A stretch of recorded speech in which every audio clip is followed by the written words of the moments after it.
It is a all video here, a video about comics I have bought and gotten recently. A decent sized one here.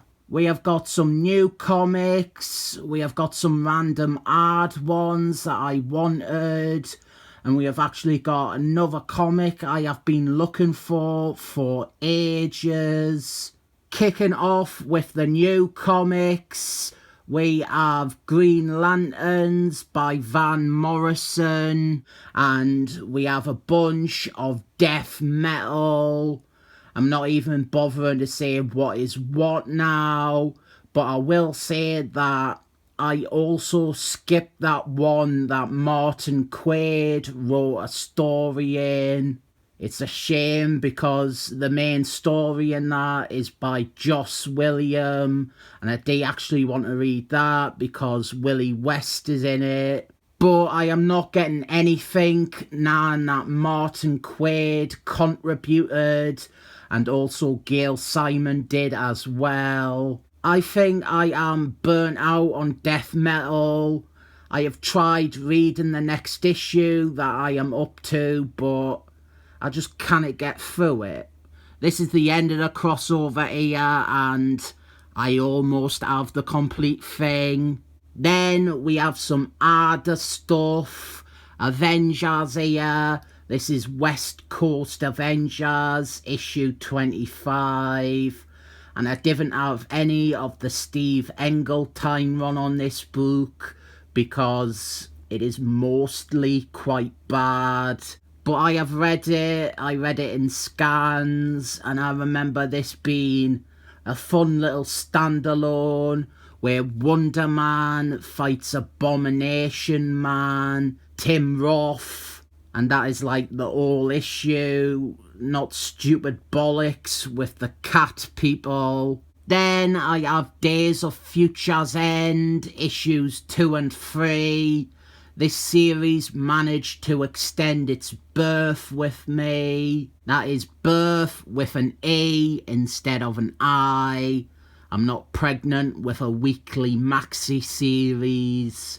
I am still a bit suspect of whether or not I'll enjoy it. I like the Borg, I like Firelord, I like Mr. Terrificals, I like 3 of the 4 writers. We'll see how these go.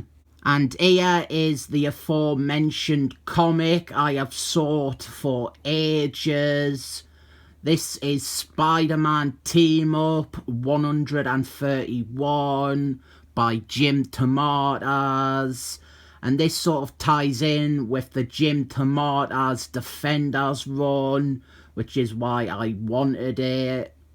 We have Frogman in it, and this issue is ridiculous in that it is overpriced and inflated on the market, purely on the back of having the first appearance of this minor Spider-Man villainess called White Rabbit, who is like not even that well known. But she is a fetish character, and she is the subject of so much pornographic fan art.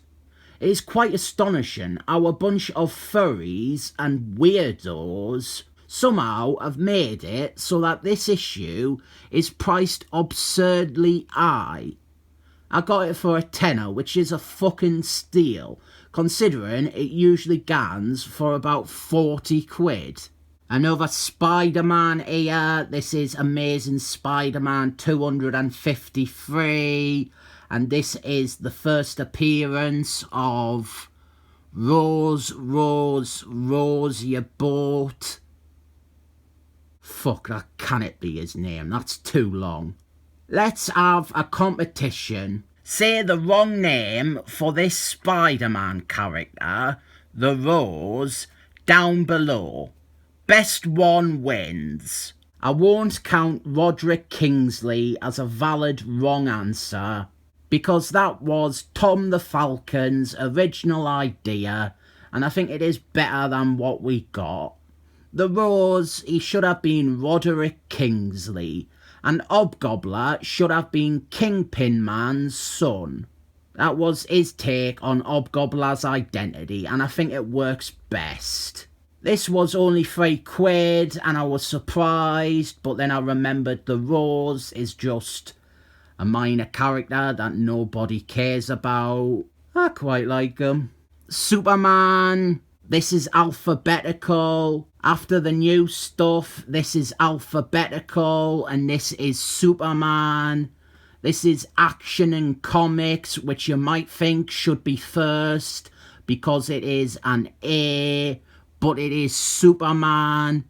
This is 832 by Dan Andy and Jason Byrne on art. And it has got the Spectre in it. This is one of them comics I usually always add to orders. And then when it comes time to trim the fat down, it is very quick to go. Well, I finally committed to getting it this time. Finally, we have this Tiny Titans annual, which I got because it has Geodude on the cover of it. And it looked like the issue where she betrayed the team to Deathstroke. And it was only like £3 as well. So I got it, and then I found out this is apparently like the big issue for Geodude.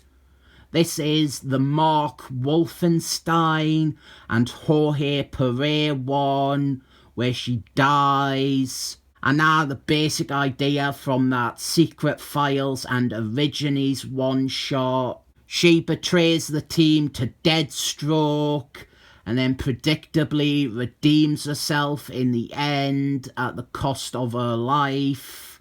Then she came back and it became complicated, but it wasn't really that complicated. I am kinda interested in this Geodude character. Like her brother Geodude, I'm not overtly aware of them, but I always find myself kind of drawn to them.